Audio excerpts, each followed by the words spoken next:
আসসালামু আলাইকুম।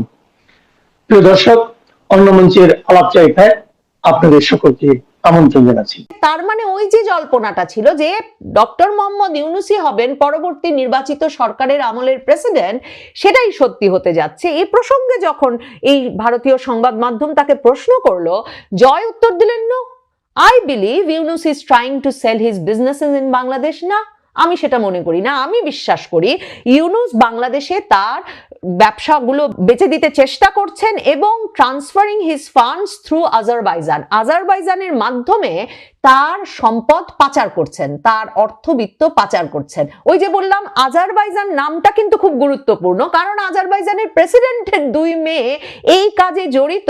Offshore company তৈরি করেন, অর্থ পাচার করেন, মিলিয়ন মিলিয়ন পাউন্ড এভাবে নিজেরা পাচার করেছেন। এজন্য যুক্তরাজ্য সহ দেশে দেশে তাদের বিরুদ্ধে তদন্ত চলছে। বাংলাদেশে প্রধান উপদেষ্টা ডক্টর মোহাম্মদ ইউনূস সহ তার উপদেষ্টা মণ্ডলী নির্বাচন অনুষ্ঠানের পরে আসলে কে কোন পদে যাবেন কিংবা কে কোন দেশে চলে যাবেন, এই নিয়ে যখন মাসের পর মাস ধরে জল্পনা চলেছে বাংলাদেশে, মানে উপদেষ্টারা কি ধরনের সেফ এক্সিট পরিকল্পনা করছেন সেই বিষয়টি নিয়ে, এমনকি অন্তর্বর্তীকালীন সরকারের একসময়কার ছাত্র উপদেষ্টা এবং জাতীয় নাগরিক পার্টির প্রধান নেতা নাহিদ ইসলাম পর্যন্ত সংবাদ মাধ্যমে এসে এমন কথা ফাঁস করে দিয়েছেন যে উপদেষ্টারা সকলেই বিভিন্ন দেশে সেফ এক্সিটের জন্য যেমন অর্থ পাচার করছেন, মানে ধন সম্পদ পাচার করছেন, সরাচ্ছেন বিদেশে, ঠিক তেমনি কে কিভাবে সেফ এক্সিট নেবেন সেসব বিষয়ে রাজনৈতিক দলগুলোর সঙ্গে আলাপও করে রেখেছেন। কাজেই সেফ এক্সিটের প্রসঙ্গটি একটা দীর্ঘ সময় ধরে, মানে এই অন্তর্বর্তীকালীন সরকারের বয়স যতটা তত সময় ধরেই আসলে বারবার আলোচিত হচ্ছে।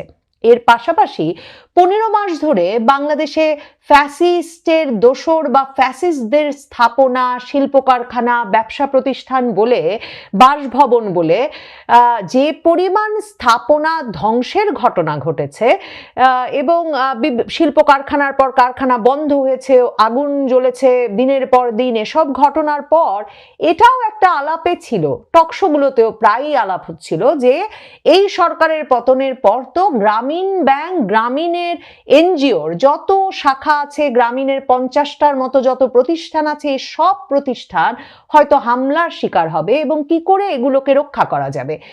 অনেকে এই প্রশ্ন তুলছিলেন যে যে বিরাট অর্থ সাম্রাজ্য, অর্থবিত্তের সাম্রাজ্য, সম্পদ, জমি, স্থাপনা গড়ে তুলেছেন ডক্টর মোহাম্মদ ইউনূস গ্রামীণ এবং গ্রামীণের বিভিন্ন প্রতিষ্ঠানের নামে, এই বিরাট অর্থ সাম্রাজ্য তিনি কি করে নিরাপদ রাখবেন নির্বাচনের পরে, এই সব প্রশ্ন কিন্তু আলোচনার মধ্যে ছিল। এখন সাবেক প্রধানমন্ত্রী শেখ হাসিনার পুত্র সজীব ওয়াজেদ জয়, যিনিও কিনা তার মায়ের মতোই গত কয়েক মাস ধরে বারবার আন্তর্জাতিক বিভিন্ন সংবাদ মাধ্যমে সাক্ষাৎকার দিচ্ছেন নির্বাচন প্রসঙ্গে, দলের রাজনীতিতে ফেরা প্রসঙ্গে, বাংলাদেশ প্রসঙ্গে, তিনি তার সর্বসাম্প্রতিক সাক্ষাৎকারটিতে সরাসরি বলেছেন যে ডক্টর মোহাম্মদ ইউনূস তার সম্পত্তি, তার সম্পদ বেচা বিক্রি শুরু করেছেন। তিনি এই সম্পদ পাচার করছেন, একটা সুনির্দিষ্ট দেশের নাম বলেছেন, তিনি সেই সম্পদ পাচার করছেন আজারবাইজানে। আর এই কথাটা জয় আগেও বলেছেন যে তারা সুনির্দিষ্টভাবে জানেন যে ডক্টর মোহাম্মদ ইউনূস নির্বাচনের পর ফ্রান্সে গিয়ে স্থায়ীভাবে বসবাস করবেন, যেই ফ্রান্সে তার যেমন ব্যবসা আছে তেমনি আছে তার বাসস্থানও।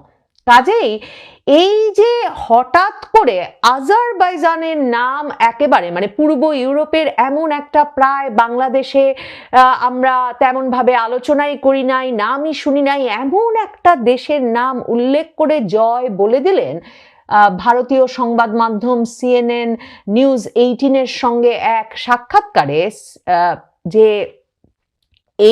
ওই দেশটিতেই ডক্টর ইউনূস বাংলাদেশে তার সম্পদ বিক্রি করে, তার অ্যাসেট বিক্রি করে টাকা পাচার করছেন, সেটা অত্যন্ত একটা উল্লেখযোগ্য কৌতূহলোদ্দীপক। বিশেষভাবে কৌতূহলোদ্দীপক এ কারণে যে সাম্প্রতিক সময়ে মানে এই ডিসেম্বর মাসের 7 তারিখে এসে হঠাৎ করেই বাংলাদেশে আজারবাইজানের প্রেসিডেন্টের 2 কন্যা এসে সাক্ষাৎ করে গেছেন ডক্টর মোহাম্মদ ইউনূসের সঙ্গে। তাদের রাষ্ট্রীয় বা জাতীয় আর কিছুতে কোনো আগ্রহ ছিল না, তারা কোনো বিশেষ প্রতিষ্ঠানের সঙ্গে জড়িত, সেই প্রতিষ্ঠান সফরে এসেছেন এমন কিছুও জানা যায় না। প্রধান উপদেষ্টার দফতর থেকেই বেরিয়ে আসা ছবি এবং বিজ্ঞপ্তিতে শুধু এতটুকুই জানা যায় যে প্রেসিডেন্টের 2 কন্যা সাক্ষাৎ করে গেছেন ডক্টর মোহাম্মদ ইউনূসের সঙ্গে এবং আজারবাইজানের প্রেসিডেন্ট ইলহাম আলিয়েভের কন্যা লেইলা আলিয়েভা এবং আরজু আলিয়েভা সম্পর্কে আপনি যদি ইন্টারনেটে অনুসন্ধান করেন তাহলে আপনি দেখবেন এই 2 কন্যার অর্থ পাচার প্রসঙ্গে মানে মানি লন্ডারিং, অর্থ পাচারের সঙ্গে জড়িত থাকার সন্দেহে এবং বিভিন্ন জায়গায় অফশোর অ্যাসেট গড়ে তোলার জন্য, সম্পদের পাহাড় গড়ে তোলার জন্য অর্থ পাচারের মাধ্যমে তাদের বিষয়ে যুক্তরাজ্য সহ বিভিন্ন দেশে তদন্ত চলছে।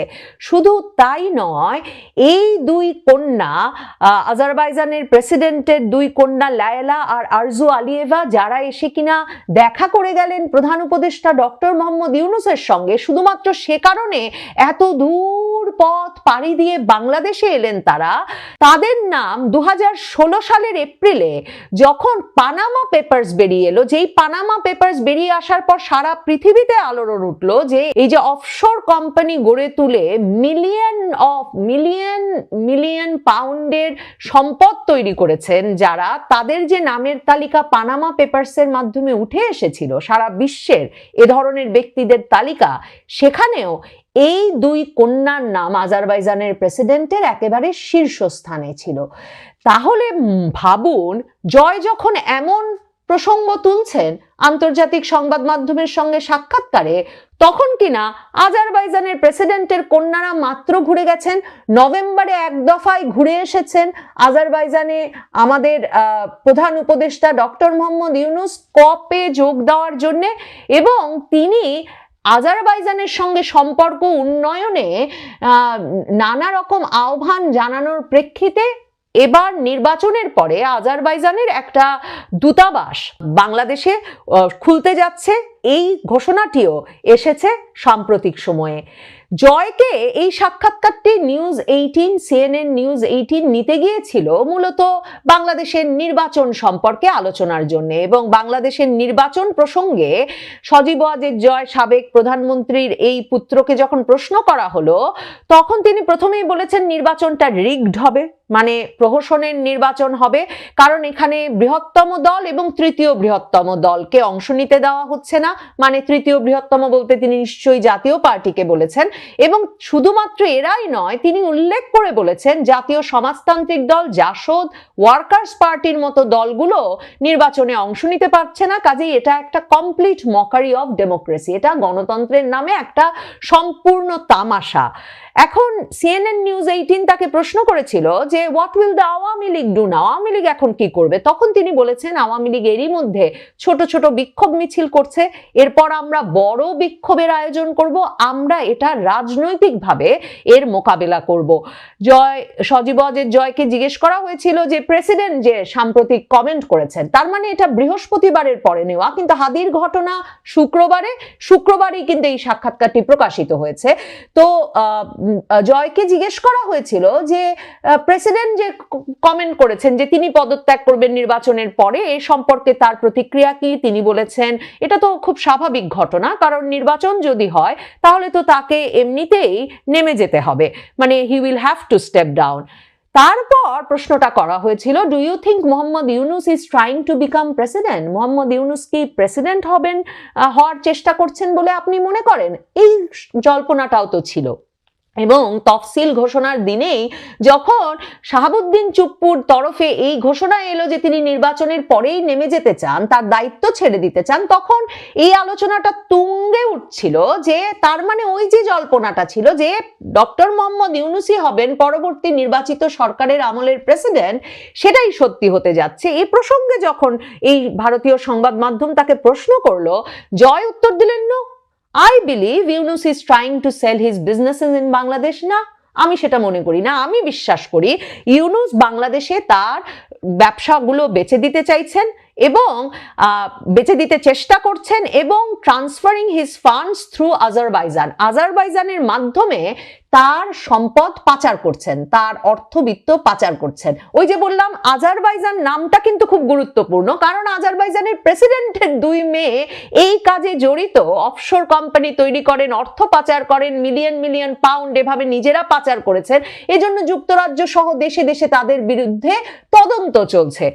এখন জয় বলছেন he plans to leave the country. Yunus পরিকল্পনা করছেন তিনি দেশ ছেড়ে যাবেন এবং ফ্রান্সে গিয়ে থিতু হবেন, যেখানে তার একটা বাড়ি আছে, এবং বলছেন আজারবাইজানের প্রেসিডেন্টের কন্যারা সম্প্রতি বাংলাদেশে ঢাকায় একটা ব্যক্তিগত সফর, প্রাইভেট ট্রিপ করেছেন এবং তার সঙ্গে গিয়ে সাক্ষাৎ করে এসেছেন, প্রধান উপদেষ্টার সঙ্গে গিয়ে সাক্ষাৎ করে এসেছেন। এখন ভারতীয় সংবাদ মাধ্যম জিজ্ঞেস করছে, do you think foreign forces are involved? CNN news 18-কে জয় উত্তর দিচ্ছেন, পাকিস্তান নিশ্চিতভাবেই জড়িত। আজারবাইজানের অ্যাঙ্গেলটাও এক্সট্রিমলি সিরিয়াস, আজারবাইজানের প্রসঙ্গটিও অত্যন্ত গুরুতর। ইউনুস ইজ লন্ডারিং হিজ মানি, ইউনুস অর্থ পাচার করছেন। What is the future of Bangladesh if this election proceeds? নির্বাচন যদি হয়েই যায়, বাংলাদেশের ভবিষ্যৎটা কেমন দেখেন? জয় উত্তর দিচ্ছেন, বাংলাদেশ এই প্রহসনের নির্বাচন যদি সত্যি ঘটে, অনুষ্ঠিত হয়, তাহলে বাংলাদেশ জামায়াতে ইসলামীর অধীনে একটি ইসলামী স্টেটে, একটি ইসলামপন্থী রাষ্ট্রে পরিণত হবে। তারপর প্রশ্ন করা হয়েছিল, who is the Awami League's biggest enemy, Jamaat or BNP? Jamaat না বিএনপি আওয়ামী লীগের সবচেয়ে বড় শত্রুকে? উত্তরে জয় বলেছেন জামাত, কোনো প্রশ্ন ছাড়াই নিশ্চিতভাবেই Jamaat. BNP is a political opponent, BNP রাজনৈতিক বিরোধী দল মাত্র, শত্রু নয়, not an enemy. Jamaat opposes an independent Bangladesh and wants to turn it into a terrorist state. জামাত স্বাধীন বাংলাদেশের বিরোধিতা করে এবং বাংলাদেশকে একটা সন্ত্রাসবাদী রাজ্যে পরিণত করতে চায়। এই প্রসঙ্গগুলো তো রাজনৈতিক প্রসঙ্গ, কিন্তু এই যে ইউনুস অর্থ পাচার করছেন, এই প্রসঙ্গে কোনো প্রশ্ন ছাড়াও যে এতটা মানে কনফিডেন্সের সঙ্গে, আত্মবিশ্বাসের সঙ্গে জয় এই কথা বললেন, জয়ের কাছে তার মানে কি সুনির্দিষ্ট প্রমাণ আছে? জয় কি সেই প্রমাণ হাজির করতে প্রস্তুত, নাকি আজারবাইজানের কন্যাদ্বয়, প্রেসিডেন্টের কন্যাদ্বয় এসেছেন এবং ইউনুস নিশ্চয়ই একটা সেফ এক্সিটের কথা ভাবছেন? 2-2 4 মিলিয়ে জয় এমন একটা মন্তব্য করলেন। এবার যখন ইউনুস সরকার ক্ষমতায় এসেছেন, শেখ হাসিনার পদচ্যুতির পর, ক্ষমতাচ্যুত হওয়ার পর, তখন থেকেই কিন্তু ইউনুস সরকার বলে আসছেন যে শেখ হাসিনার পরিবার, তার রাজনৈতিক অনুসারীরা, মন্ত্রী এবং নেতৃবৃন্দ বিপুল পরিমাণ অর্থ পাচার করেছে বিদেশে। এবং সে সময় এমন খবরও বেরিয়ে আসে যে দুদকের হাতে নাকি FBI এর এমন প্রতিবেদন চলে এসেছে যে মার্কিন যুক্তরাষ্ট্রে জয়ের মালিকানায় 8টি বিলাসবহুল গাড়ি আছে এবং তিনি 5টি প্রতিষ্ঠানের সঙ্গে সম্পৃক্ত আছেন। এবং তখন দুদক বাংলাদেশের সংবাদ মাধ্যমে খবর করিয়েছিল যে শেখ হাসিনা এবং সজীব ওয়াজেদ জয় প্রায় $30 কোটি, টাকার অঙ্কে প্রায় 3600 কোটি টাকা পাচার করেছেন। FBI থেকে তারা এমন কাগজপত্র পেয়ে গেছেন। সজীব ওয়াজেদ জয় তখনও ভেরিফাইড ফেসবুক পেজে দাবি করেছিলেন যে তার ও তার পরিবারের সদস্যদের বিরুদ্ধে যে দুর্নীতির অভিযোগ আনা হয়েছে তা সম্পূর্ণ বানোয়াট, এবং তিনি বলেছিলেন যে আমরা কোনো সরকারি প্রকল্পেও জড়িত ছিলাম না, তা থেকে কোনো অর্থ উপার্জন করিনি, আর আমাদের কোনো অফশোর ব্যাংক অ্যাকাউন্ট নেই, যে পরিমাণ অর্থের কথা বলা হচ্ছে তা আমরা কেউ কখনো চোখে দেখিনি। এরকম এই কথা বলার পর থেকেও বারবার হুঙ্কার দিয়েছেন বটে ডক্টর মোহাম্মদ ইউনুস, এই 15 মাসে যে বিদেশ থেকে পাচার করা অর্থ ফিরিয়ে আনবেন। জুনে যখন তারেক রহমানের সঙ্গে সাক্ষাৎ করতে যুক্তরাজ্যে এলেন, তখন বাংলাদেশ ব্যাংকের গভর্নর আর দুদকের মহাপরিচালককে সাথে করে নিয়ে এসেছিলেন যে যুক্তরাজ্যেও নাকি আওয়ামী লীগের প্রচুর অর্থ সম্পদ আছে, সেই অর্থ সম্পদ তারা উদ্ধার করে নিয়ে যাবেন। তবে পাচারকৃত অর্থ চিহ্নিত করতে বা অনুসন্ধান করে ফেরত আনতে এখন পর্যন্ত কোনো সাফল্য দেখাতে পারেনি ডক্টর মোহাম্মদ ইউনূসের সরকার। আর উল্টো এখন কিনা সেই শেখ হাসিনার পুত্র সজীব ওয়াজেদ জয়ই বলছেন যে ইউনূস তার ধন সম্পদ বেচে আজারবাইজানের প্রেসিডেন্টের কন্যা দেয়, যাদের বিরুদ্ধে সারা পৃথিবীতে তদন্ত চলছে বিভিন্ন দেশে দেশে অর্থ পাচারের অভিযোগে, তাদের মাধ্যমে অর্থ পাচার করে তিনি এখন বিদেশে চলে আসার চেষ্টা করছেন নির্বাচনের পরে। জয় সম্ভবত অপেক্ষা করছিলেন ভারতীয় সংবাদ মাধ্যম তাকে আরেকটু প্রশ্ন করবেন আজারবাইজান প্রসঙ্গে। সাক্ষাৎকারটি পড়লে মনে হয় তিনি এই প্রসঙ্গে আরো অনেক কথা বলতে একেবারে প্রস্তুত। গ্রামীণ ফোন শুরু করার সময় ইউনূসের সেই বক্তৃতাগুলো মনে আছে আপনাদের?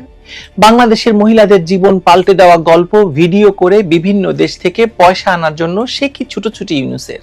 গ্রামীণ এখন দেশের অন্যতম বৃহৎ মোবাইল নেটওয়ার্ক এবং ইউনূসের আয়ের সবচেয়ে বড় উৎস। কিন্তু হঠাৎই ইউনূসের অবৈধ শাসন আমলে কেন মোবাইল ফোন ব্যবসায়ীরা দিনের পর দিন রাজপথে পড়ে আছেন বলুন তো? কি চাইছেন তারা ঢাকার এখানে সেখানে জড়ো হয়ে? আর সরকারি বা কি এমন করলো যে মোবাইল ফোন বিক্রেতাদেরকে রাস্তায় নামতে হলো? আসুন তো বিষয়টি জানার চেষ্টা করি এবং বোঝার চেষ্টা করি।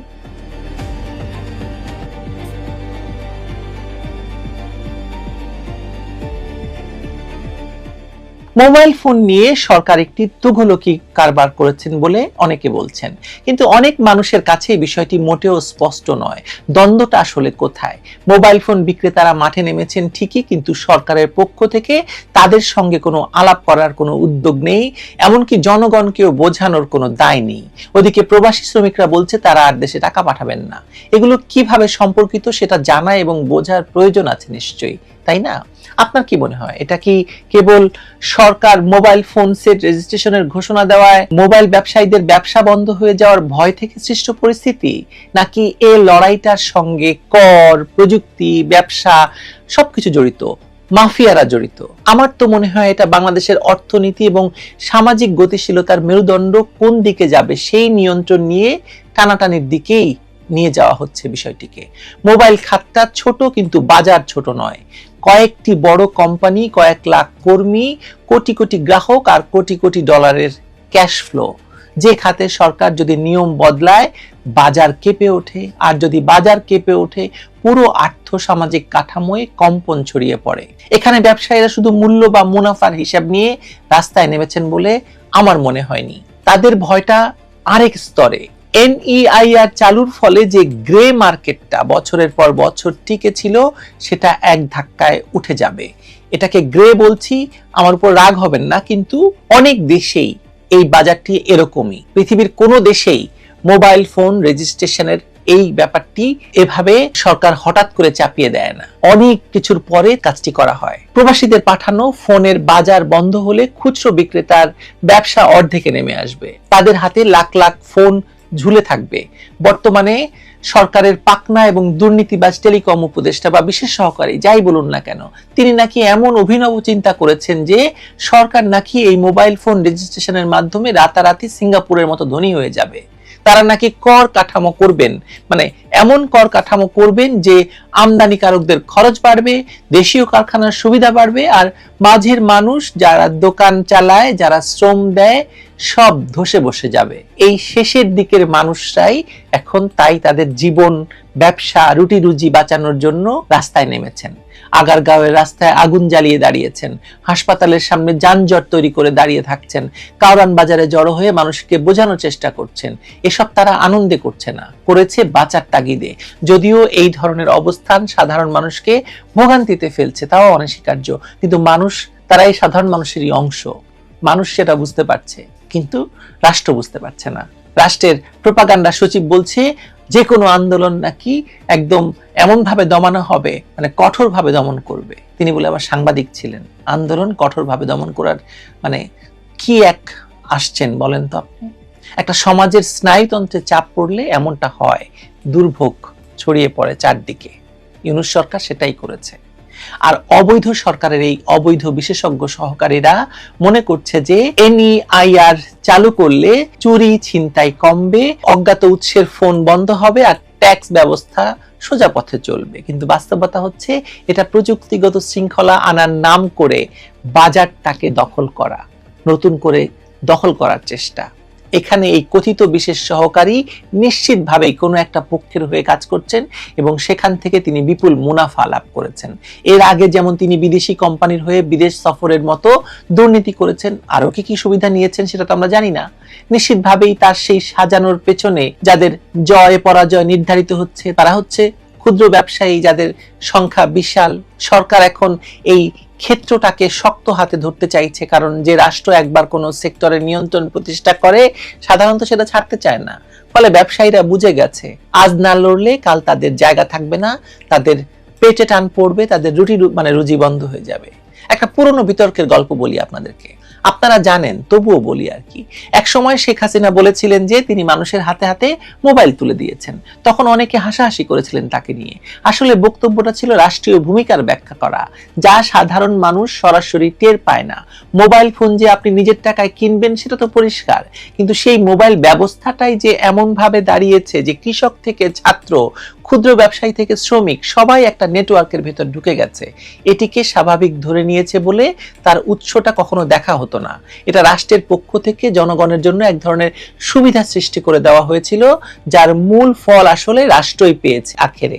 বাংলাদেশে ইন্টারনেট অবকাঠামো, অপটিক্যাল ফাইবার, টেলিকম নীতির উদারীকরণ, প্রাইভেট অপারেটরদের উত্থান এসবই এক রাজনৈতিক সিদ্ধান্তের ফল। 90-এর দশকের অভাব অনটনের বাংলাদেশ যদি 2000 সালের মধ্যে বিশ্ববাজারে সংযুক্ত হয়ে ওঠে, সেটা স্রেফ বাজারের স্বাভাবিক বিবর্তন নয়, এটা রাস্তা নির্মাণ থেকে শুরু করে বৈদেশিক আয়ের প্রবাহ পর্যন্ত একাধিক প্রক্রিয়া একসাথে কাজ করার ফল। অবকাঠামো তৈরি হয়েছে, যোগাযোগ বেড়েছে, ব্যবসা ছড়িয়েছে, শ্রম রপ্তানি বেড়েছে, প্রযুক্তি মানুষের কাছে পৌঁছেছে এবং এই মোবাইল ফোনের সেটের একটা সহজ প্রাপ্যতা নিশ্চিত করেছে সরকার। এই প্রক্রিয়ার মাধ্যমেই মোবাইল আর ইন্টারনেট এসেছে এক ধরনের সমান সুযোগের দরজা হিসাবে। আর এখানেই মূল টানা পড়েন। মোবাইল হলো আধুনিক অর্থনীতির রক্ত সঞ্চালন। যেদিন আপনি সেই প্রবাহকে আটকে দেন, তার গতিপথ পরিবর্তন করেন, সেদিনই পুরো শরীর খারাপ হতে শুরু করে।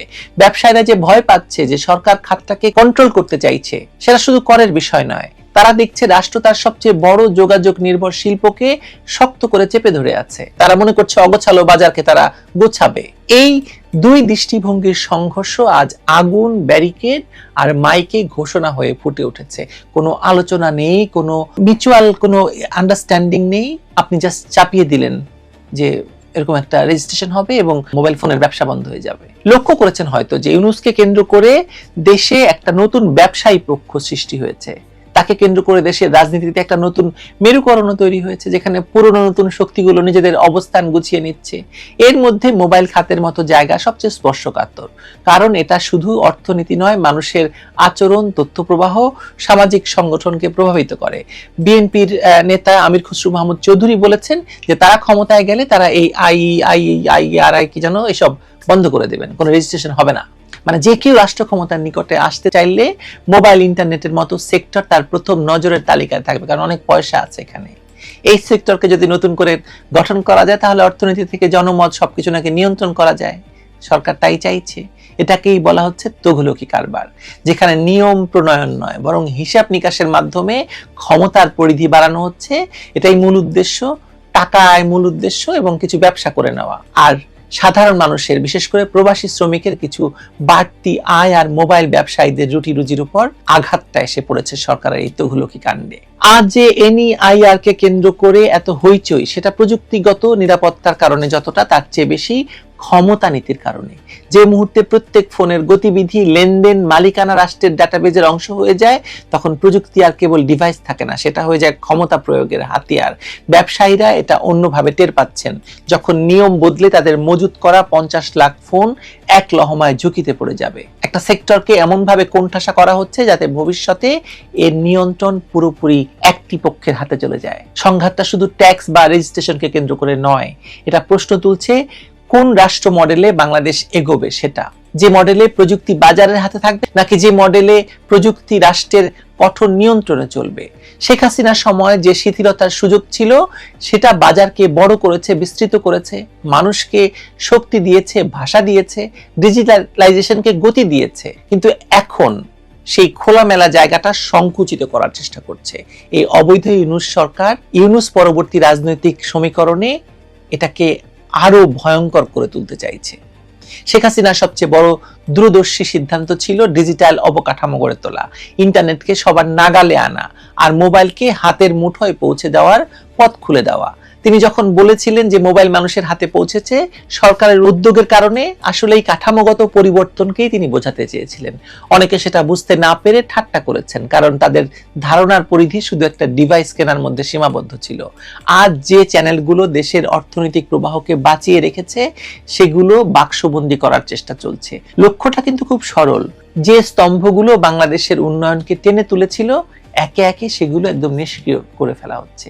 ট্যাক্স নিয়ে যারা নাটক করতে আসবেন, তাদের বুঝে রাখা ভালো যে ট্যাক্স এমন এক জায়গা যেখানে রাষ্ট্র আর নাগরিককে যদি দুটো আলাদা পক্ষ ধরে দেখা হয়, তাহলে বোঝা যায় ট্যাক্স মূলত জনগণের উপর চাপ প্রয়োগের একটা পদ্ধতি। শেখ হাসিনার সরকার এই ব্যবসায়ী শ্রেণীকে, অর্থাৎ জনগণের জন্য মোবাইল ফোন ব্যবসাটাকে হয়তো গ্রে জেনেও উন্মুক্ত রেখেছিলেন এবং তারা ব্যবসা করে জীবন চালাচ্ছিল। এখন ইউনূস সরকার তার অবৈধভাবে এসে ক্ষমতায় দখল করে এটা মানুষের পেটে লাথি মারার চেষ্টা করছে। মানুষ তাই রাস্তায় নেমেছে। আমি হয়তো পুরো ব্যাপারটা খুব ভালো করে বোঝাতে পারলাম না, কিন্তু আমি যতটুকু বুঝেছি, আমার কাছে মনে হয়েছে যে এটা আলোচনা এবং সরকার এবং মোবাইল ব্যবসায়ী সবার স্বার্থ রক্ষা করেই করা সম্ভব ছিল। কিন্তু এই সরকারের তো জনগণের কাছে যাওয়ার কোনো দায় নেই, নির্বাচনে দাঁড়াবে না, ফলে যা হবার তাই হয়েছে। একটা সংঘাতময় পরিস্থিতির সৃষ্টি হয়েছে। ভালো থাকবেন সবাই।